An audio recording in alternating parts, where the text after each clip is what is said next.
தீபம் விளக்கேற்றும் எண்ணெய், ஒரு தெய்வீக அனுபவம். அன்புள்ள சிம்ம ராசி அன்பர்களே வணக்கம். சிம்ம ராசி அன்பர்களுக்கு தமிழ் புத்தாண்டு பலன்களை நாம் பார்க்க போகிறோம். இந்த தமிழ் புத்தாண்டுடைய பெயர் பராபவ ஆண்டு.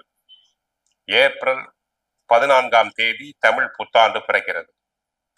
செவ்வாய்க்கிழமை என்று தமிழ் புத்தாண்டு பிறக்கிறது.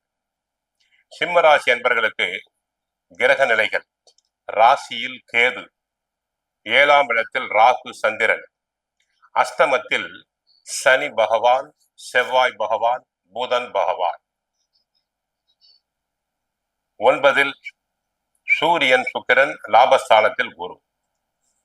சிம்மராசி அன்பர்களுக்கு 2ஆம் இடமாகிய தன குடும்ப வாக்குஸ்தான அதிபதியும் லாபஸ்தான அதிபதியுமான புதன் அஷ்டமத்தில் நீச்சமாகி இருக்கிறார். அடுத்து குடும்பத்தை பொறுத்தவரை சிம்மராசி அன்பர்களுக்கு கணவன் மனைவியிலேயே அடிக்கடி சண்டை சச்சரவு வரும். கருத்து வேறுபாடுகள் தோன்றும். ஒன்றும் இல்லாத விஷயங்களுக்கு கூட அடிக்கடி சண்டை போட்டுக் கொள்வீர்கள். வரவு செலவில் கவனம் தேவை. பண பற்றாக்குறை உண்டாகும். உடல் நலனில் கவனம் தேவை. உடலை நன்றாக பராமரித்தல் வேண்டும். அடிக்கடி ஏதாவது ஒரு நோய் வந்து கொண்டே இருக்கும். அஷ்டமத்தில் சனி இருப்பதால் ஏதாவது ஒரு நோய் வந்து கொண்டே இருக்கும். கவனம் தேவை. அலைச்சல் உண்டாகும். செலவுகள் அதிகரிக்கும். அடுத்து வரன் அமைவதில் கவனம் தேவை. இந்த அஷ்டமத்து சனி நடைபெறும் நேரத்தில் வரன்களை தவறாக நிச்சயிக்கக்கூடிய வாய்ப்புகள் உண்டு. ஆகவே வரனை தேர்ந்தெடுப்பதில் தாங்கள் கவனமாக இருத்தல் வேண்டும். அவசரப்பட்டு எந்த முடிவும் செய்தல் கூடாது. உத்தியோகத்தை பொறுத்தவரை கவனம் தேவை. உயர் அதிகாரியுடைய கண்டிப்புக்கு ஆளாவீர்கள். பிறர் வேலைகளையும் சேர்த்து செய்ய வேண்டிய நிலைமை உண்டாகும். ஆகவே உடலில் அசதி, சோர்வு வந்து விலகும். தங்களின் புகழுக்கு களங்கம் ஏற்படும். வீண் பலி வரலாம். தொழில் வியாபாரத்தை பொறுத்தவரை கவனம் தேவை. தொழிலாளர்களுடைய ஒத்துழைப்பு குறையக்கூடும். பார்ட்னர்ஸ்களுக்குள் பிரச்சனைகள், ஒற்றுமை குறைவு உண்டாகலாம். தொழிலில் தேக்க நிலை உண்டாகும். கவனம் தேவை. பில்டிங் கான்ட்ராக்டர்ஸ், புது ஒப்பந்தங்களை எதிர்பார்த்தவர்களுக்கு ஆதாயம் கிடைக்காது. சரக்கு, கமிஷன், ஏஜென்சி, ஷேர் மார்க்கெட்டில் ஈடுபடும் அன்பர்கள் கவனமாக இருத்தல் வேண்டும். வியாபாரிகளுக்கு எதிர்பார்த்த லாபம் கிடைப்பது கடினம்.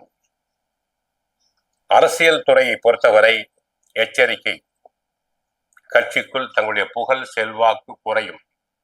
வீண் பலிகள் வரக்கூடும். தங்களை பற்றி வீண் வதந்திகளை உருவாக்குவர்.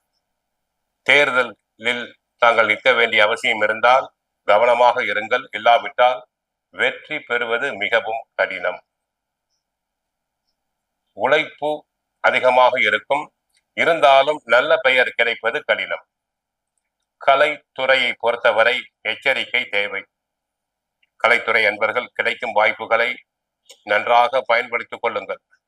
இல்லாவிட்டால் தங்களுக்கு பாதிப்பு உண்டாகும். சிலர் கலைத்துறை விஷயமாக வெளி மாநிலங்கள், வெளிநாடுகளுக்கு செல்ல வேண்டி கூடிய வாய்ப்புகள் அனைத்தும் தடங்கலாகும். மாணவர்களுக்கு கவனம் தேவை. படிப்பில் நன்றாக கருத்தூன்றி படித்தல் வேண்டும். இல்லாவிட்டால் மதிப்பெண்கள் குறையும். ஆசிரியர் பேச்சினையும் பெற்றோர்களின் பேச்சினையும் கவனமாக கேட்குதல் வேண்டும். கெட்ட சகவாசம் கூடாது. உயர்கல்விக்காக வெளி மாநிலங்கள், வெளிநாட்டுக்கு செல்ல வேண்டிய வாய்ப்பு இருந்தால் தற்சமயம் தடங்கலாகும். விவசாயத்தை பொறுத்தவரை கவனம் தேவை. நஷ்டம் வர வாய்ப்பு உண்டு. கடன் பட வேண்டிய அவசியம் இருக்கும். பெண்களுக்கு கவலைகள் மனதை அரிக்கும். வீட்டில் பிரச்சனை, கணவருடன் பிரச்சனை, உத்தியோகத்தில் பிரச்சனை, உயர் அதிகாரிகளால் பிரச்சனை, பிள்ளைகளால் தொல்லைகள். ஆக சிம்மராசி பெண்களுக்கு எல்லாவற்றிலும் தொல்லை. அஷ்டமத்தில் சனி இருப்பதால் அஷ்டம், கஷ்டம், நஷ்டம் என்போம். ஆகவே சென்னையில் உள்ள சிம்மராசி அன்பர்கள் பல்லாவரம் அருகில் உள்ள பொலிச்சலூரில் உள்ள அகஸ்தீஸ்வரர் கோவிலுக்குள் உள்ள சனி பகவானை சென்று வழிபடுங்கள். அந்த இடத்தின் பெயர் வட திருநள்ளாறு.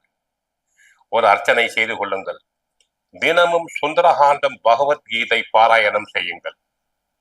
ஹரே கிருஷ்ணா கிருஷ்ண கிருஷ்ண ஹரே ஹரே, ஹரே ராம ராம ராம ஹரே ஹரே என்ற மந்திரத்தை 108 முறை சொல்லுங்கள். கஷ்டங்கள் அனைத்தும் குறையும். வாழ்க வளமுடன். ஹரே கிருஷ்ணா.